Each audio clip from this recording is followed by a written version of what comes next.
আগের ভিডিওতে 4 নম্বর অবধি বলা ছিল। এখানে 5 থেকে শুরু করছি না। গণতান্ত্রিক দেশে আইনের ভূমিকা। তাহলে গণতন্ত্র মূল ভিত্তি হলো মানবাধিকার, ন্যায়, সমতা, স্বাধীনতা ও দায়বদ্ধতা। এই মূল্যবোধগুলিকে রক্ষা ও সুসংহত করার প্রধান হাতিয়ারই হলো আইন।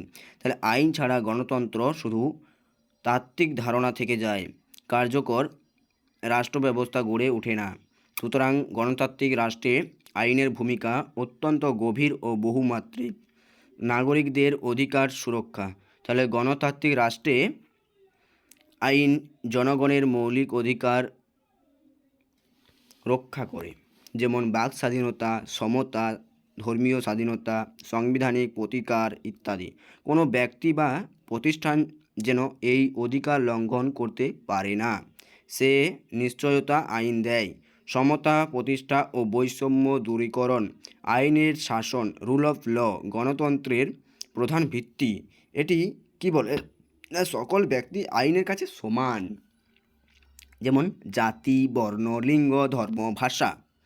কোনো কারণে কেউ বৈষম্যের শিকার যদি হয় বা যদি মানে করে, তাহলে আইন তার প্রতিকার দেয়। ক্ষমতার অপব্যবহার না, গণতন্ত্রের সরকারের ক্ষমতা সীমাহীন নয়। সংবিধান ও আইন সরকারের উপর নিয়ন্ত্রণ আরোপ করে। নির্বাহী বিভাগের ক্ষমতা, আইনসভা, বিচার বিভাগ একটির উপর আরেকটি নজরদারি রাখতে পারে। তাহলে এভাবে আইন স্বৈরাচারীর ক্ষমতা রোধ করে। শান্তি শৃঙ্খলা ও নিরাপত্তা বোঝায়। তাহলে সমাজে চুরি, ডাকাতি, দুর্নীতি, সহিংসতা, জালিয়াতি ইত্যাদির অপব্যবহার নিয়ন্ত্রণ করতে আইন শৃঙ্খলা বজায় রাখতে নাগরিকেরা ভয়মুক্তভাবে বাস করতে পারে। অর্থনৈতিক উন্নয়ন ঘটে, সামাজিক স্থিতিশীলতা গড়ে ওঠে। 5 ন্যায় বিচার প্রতিষ্ঠা। গণতন্ত্রের মূল প্রাণ হলো ন্যায়। আইন বিচার ব্যবস্থার মাধ্যমে ন্যায় বিচার নিশ্চিত করে। বিচার বিভাগ সংবিধান ও আইনের ভিত্তিতে অপরাধীর শাস্তি, নিরপরাধের মুক্তি নিশ্চিত করে। কে করে? বিচার বিভাগ। 6 সরকারের নীতি পরিচালনার নির্দেশনা। তাহলে গণতান্ত্রিক রাষ্ট্রের সংবিধান সরকারকে প্রশাসন পরিচালনার নিয়ম নির্ধারণ করে, যেমন নীতি নির্ধারণ, বাজেট প্রণয়ন, রাষ্ট্র পরিচালনার কাঠামো, নির্বাচনের নীতি। আইন ছাড়া সরকারের কোনো বৈধতা থাকে না। 7 সামাজিক ন্যায় ও কল্যাণ নিশ্চিত করা।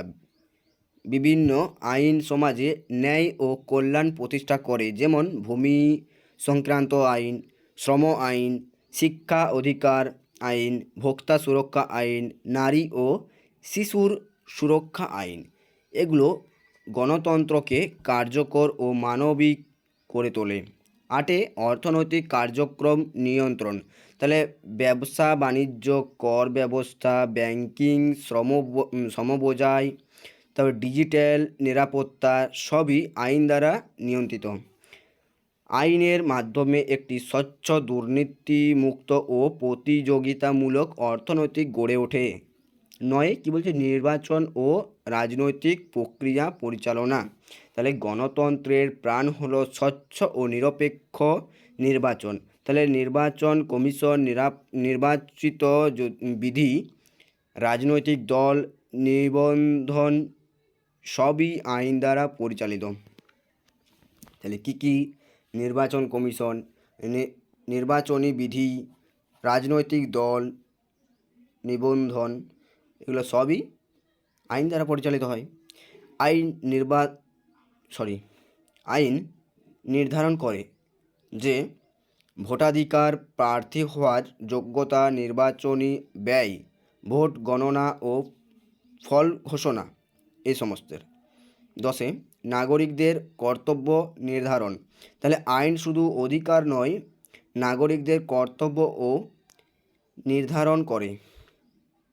কি করে না? আইন মানা, কর প্রদান, পরিবেশ রক্ষা, বিচার বা নির্বাচন অংশগ্রহণ এই সমস্ত এগুলো গণতন্ত্রকে সুসংহত করে।